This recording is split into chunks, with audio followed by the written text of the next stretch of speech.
Homebrew. Coming at you guys. With a beer review. Yeah. Even more Jesus. Oh yeah. Sweet baby Jesus. It's even more Jesus. Yeah. Yep. Oh, and my. Look at that. and I've heard such amazing things about this beer too. Oh yeah. It's an Imperial Stout. It is 12% ABV. That's right. And I don't know much more about it. It's made by Evil Twin. Yeah. And it's actually produced for them by Westbrook Brewing out of South Carolina. So I've heard this is pretty amazing. Let's get it cracked open and take a look at that pour. I've heard it looks like it pours out thick, and I'm a believer. Holy cow, why porous is. Look at the head on that. I've got Beer Dog is on my lap so fast when he smelled that being poured. Man, that's a thick, creamy looking head on there. Oh, thank you. Yeah, it looks like it's pretty thick and viscous. Thankfully, you know, they were smart when they made this and made it a dark beer, just like Jesus' skin, because we all know Jesus wasn't white, people. Let's remember this. Look at that. Wow. All right, yeah, let's get the nose. It's got some molasses to it, man. like some dark fruits. They talk about muscovado sugar in this, and you do get that. Yeah. It is not the same as brown sugar if you're not aware. It really is a different sugar. It has like almost some darker tones, maybe some smokiness to it. Yeah.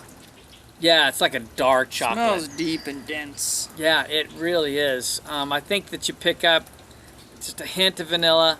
It's got some of that earthy tones to it.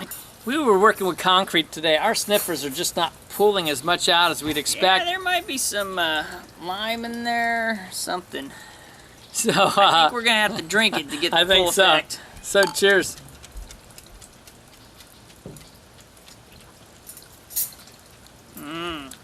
Oh, the taste buds are working.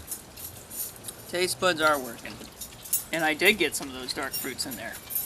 And it is quite the full mouthful. This has some chew to it. There's no question.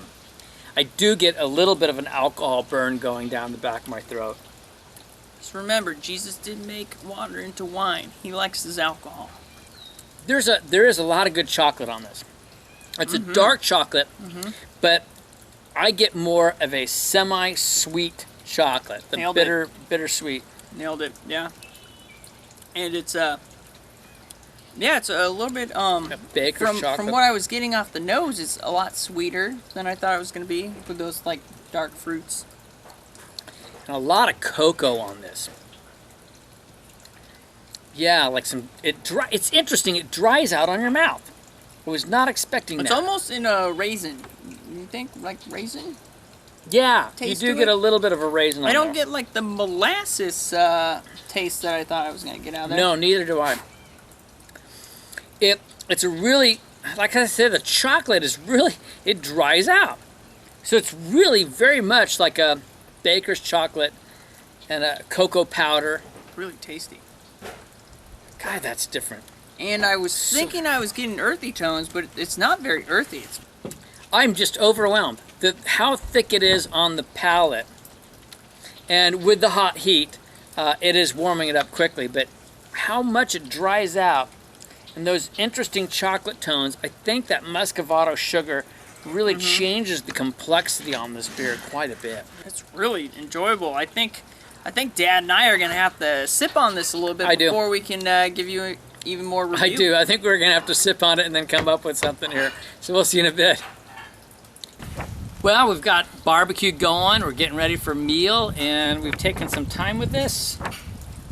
I picked up some dark fruits, coming back to it. Just, Christian mentioned the raisin, got a hint of like fig and that dark fruit nose, and there's a light smokiness to this too. Light. Actually, it's more in the scent than it is in the Maybe so. beer. This is 12%, doesn't drink like 12%, is amazingly smooth. It's creamy, yet light on the tongue almost, yet it's thick and chewy. It's Just a very slight a oil. freaking good beer. It really is. It's delicious. It is just way too easy drinking for 12%. This is just absolutely a dangerous beer. These chocolate flavors are so unique to me. It just, does not taste like the other stuff. This is not a barrel-aged beer to my knowledge. I haven't read that anyplace. It's just an Imperial Stout. And yet these dry chocolate tastes, I'm digging on it. I don't think this is like a 100 type beer, No. but I think it deserves that world-class type figure. So for an Imperial Stout, I'm gonna go 96. I'm digging on it. I'm right there at that marker. I was thinking 96 because especially for not being barrel aged and having this much flavor and just character, it's phenomenal. Yeah. Have you come up with anything for overall? Overall, I'm gonna give it a 95. I would buy a case of this and probably blow through it in a month because it's just that good. I mean, you can't have enough Jesus, can you?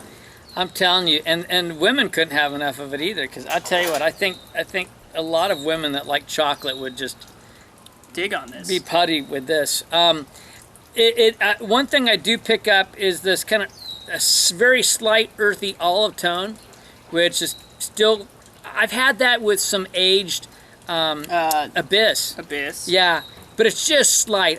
I'm right with Christian here. I'm a 95 overall. Okay, let's see if there's any more for you. There you go, buddy. I could happily drink this frequently. Man, well, there you go, guys. It's the Even More Jesus by Evil Twin Brewing, and it's excellent. Yeah. I mean, definitely get your hands on it if you can. Folks, I'd go for it. Life is just too short To drink cheap beer. and we will see you On the next beer review.